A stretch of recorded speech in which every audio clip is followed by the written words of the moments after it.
ဒီလိုရွှေလက်စွပ်တကွင်းကိုဘန်9000နဲ့ဝယ်လို့ရပြီးတော့ဘတ်400လောက်ရှိုံနဲ့ရွှေစစုလို့ရနေပါပြီပြီးတော့ဘန်ကောက်ကဒီဆိုင်မှာဝယ်သမျှရွှေတွေကိုမြန်မာပြည်ကသူတို့ဆိုင်ပွဲမှာလေထိုင်းရွှေပေါက်ဈေးအတိုင်းစိတ်ချလက်ချပြန်ရောင်းလို့ရပါတယ်ဆိုင်နာမည်ကတော့ Golden Nectar ပဲဖြစ်ပါတယ်ဟိုကဒီမှာရွှေတဲ့ပစ္စည်းဝယ်ဖို့အတွက်ပတ်စံမလောက်သေးဘူးဆိုရင် digital gold လေးဝယ်ပြီးတော့နည်းနည်းချင်းစုထားလို့ရတယ်အဲ့ဒီကြောင့်ကိုဗီဒီယိုရဲ့အနောက်မှာသေးစိတ်လေးပြပြပေးထားပါတယ် August လလုံးလည်းဘာရွှေတဲ့ပစ္စည်းပဲဝယ်ဗလာမပါကန်ဆယ်မဲအစီအစဉ်လည်းရှိပါတယ်ကင်ဘန်ကောက်မှာနေလာကြလာတော့ပတ်စံနဲ့စုကျင်တာနဲ့ရွှေစားစုမယ်ဆိုပြီးတော့စိတ်ကူးရလိုက်ပါတယ်အဲ့ဒါနဲ့ကင်ဘန်ကောက်မှာရှိတဲ့ရွှေဆိုင်တွေတော်တော်များများလိုက်လေ့လာကြည့်ရပေါ့နော် TikTok တွေရော Facebook တွေရောတချို့ဆိုင်တွေဆိုကိုယ်တိုင်လည်းသွားကြည့်ရအဲ့ဒီမှာဒီ Golden Nectar ဆိုတဲ့ဆိုင်လေးကတော်တော်လေးကိုအဆင်ပြေဆုံးဆိုင်လေးပေါ့နော်ဒီကဘာလို့လဲဆိုရင်ဒီဆိုင်ကဝယ်သွားသမျှထိုင်းရွှေတွေပစ္စည်းတွေအကုန်လုံးကိုမြန်မာပြည်ကသူတို့ဆိုင်ခွဲမှာထိုင်းရွှေပေါက်ဈေးတိုင်းကိုစိတ်ချလက်ချပြန်ရောင်းလို့ရလို့ပါပဲနောက်ထပ်သဘောကျရတဲ့ချက်ကတော့လေဒီဆိုင်မှာရွေးချယ်စရာဒီဇိုင်းတွေကအများများတယ်ပြီးတော့ဒီဇိုင်းလေးရလည်းလို့စမ်းသစ်ပြီးတော့လှရဲပေါ့နော်ပုံနိုင်တဲ့ဘတ်ဂျက်အမောင့်ကိုပြောလိုက်တာနဲ့ဆိုင်ရညီမလေးတွေကတေချာလေးကိုစိတ်ရှည်လက်ရှည်နဲ့ရှာပေးတယ်အကြံဉာဏ်ပေးတယ်ဘတ်လင်းကတော့ရှိုံနဲ့ရွှေလက်စွပ်တို့ရွှေနဂတ်တို့ဘာလို့ဝယ်လို့ရနေပြီပေါ့နော်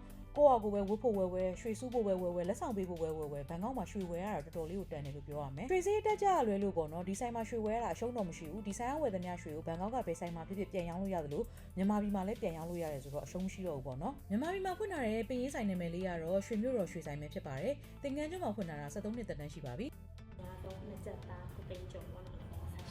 အဲ့ကြတော့တမူအနည်းဆုံးပေါ့နော်8000ကျော်လောဝရတနာမဟုတ်ပဲနဲ့ရွှေသီးတန့်စုကျင်တဲ့သူတွေအတွက်လည်းဒါမျိုးရွှေတုံးလေးဝယ်လို့ရပါတယ်။ဒီကတော့လက်ညိုးမှာလက်စွပ်လေးစွတ်ချင်နေရတဲ့ဒီလက်စွပ်လေးဝယ်လာခဲ့လိုက်ပါတယ်။ပြီးတော့ဒီဆိုင်ရဲ့ထူးခြားချက်ကတော့ digital gold ဝယ်လို့ရတာပေါ့နော်။အဓိကကိုကပတ်စံအမောက်အများကြီးမရှိသေးဘူးဆိုရင်ရွှေတို့ရွှေစာလေးတွေကို digital gold အနေနဲ့ဝယ်ပြီးတော့စုထားလို့ရတယ်။ပြကြက်ပဲရွေးဆိုတဲ့ app လေးကို download လုပ်ပြီးတော့သူတို့ရဲ့ app မှာ register လုပ်ပြီးတော့ဝယ်လို့ရပါတယ်။ဟုတ်တယ်။သူကကျတော့10နာရီကနေ6နာရီအတွင်းမှာတို့ဆိုင်ဖွင့်ချိန်အတွင်းမှာရွှေစုလို့ရတယ်။တကယ်လို့ဝယ်မယ်ဆိုရင်ဒီမှာဝယ်ယူရမယ်။လွယ်လွယ်လေးပြီးတော့ဒီမှာဘလောက်နဲ့ပမာဏနဲ့ဝယ်မှာလားအလေးချိန်နဲ့ဝင်မှာအလေးချိန်ကခုနကပြောတယ်0.1 gram အစားဝယ်ရ gram နဲ့ကျတော့မတိကြတာများတယ်အဲ့တော့အမောင်းနဲ့ပဲအမောင်း9%တက်နိုင်တဲ့အမောင်းဝယ်မယ်အမောင်းထည့်လိုက်ပြီးအမက900ဘူးဝယ်မယ်ဆိုရင်900ဘူးဝယ်မယ်ဆိုရင်ဒီမှာဘယ်လောက် gram ရမလဲဆိုတာလေးဖော်ပြပြီးဟုတ်ပြီဟုတ်ကဲ့0.11ပေါ့နော်ဒီလေအမြဲတည်းကြည့်နေရတယ်ဟုတ်ကဲ့ဒါအမတို့တစ်ဆိုင်လုံးမှာရှိတဲ့ပစ္စည်းတွေပေါ့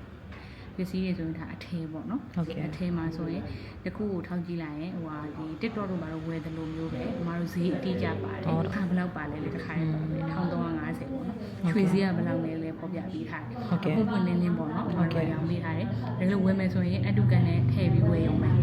delivery ပို့ပေးတယ် delivery ကဒီမျိုးနဲ့မဝေးပေါ့နော်တောင်မော်တို့ကျွန်းတို့မဟုတ်ဘူးဆိုရင်3ရက်အတွင်းဒီဒီဘိုးတွေကိုကိုရောင်းမဲ့နေရဲ့ပေါက်ဈေးအတိုင်းလည်းပြန်ပြီးတော့ app ထဲကနေပဲရောင်းလို့ရပါတယ်ဒီ Golden Nectar ရွှေဆိုင်လေးက Samround မှာရှိရပါ BTS နဲ့သွားမယ်ဆိုရင်တော့အဝါရောင်လိုင်းသို့မဟုတ် Sukhumvit အစိမ်းရောင်လိုင်းကိုစီးပြီးတော့ Samround BTS station မှာဆင်းရပါမယ် Imperial World Samround ကိုရောက်ရင်မျက်နှာချင်းဆိုင်ဘက်ကလှေကားကနေတက်တက်လေးအောက်ကိုဆင်းသွားပါပြီးရင်တွေ့ချင်းလမ်းကြရင်ဘယ်ဘက်ကို꿰ပြီးတော့9မိနစ်လောက်လမ်းလျှောက်လိုက်ရင်ရောက်ပါပြီဘန်ကောက်ကဆိုင်ကဖွင့်ထားတာတစ်နှစ်ပြည့်တဲ့အထိမ်းအမှတ်အနေနဲ့ August လတစ်လလုံးလည်းဗလာမပါကန်ဆယ်မဲအစီအစဉ်ရှိပါတယ်ဘယ်ရွှေတဲ့ပစ္စည်းပဲဝယ်တစ်ခုဝယ်တာနဲ့တစ်ခုကန်ဆယ်ခွင့်ရမှာပါရွှေသားဝယ်ရင်နဲ့ဖုန်းသစ်လည်းရနိုင်သလိုငွေသားကန်ဆယ်မဲစုတွေလည်းပါပါတယ်ရွှေလက်လာပါတွေတိုးပါဖို့အတွက်ဒီဗီဒီယိုလေးကိုလည်း save လုပ်ထားလိုက်ပါဦးเนาะ Thank you for watching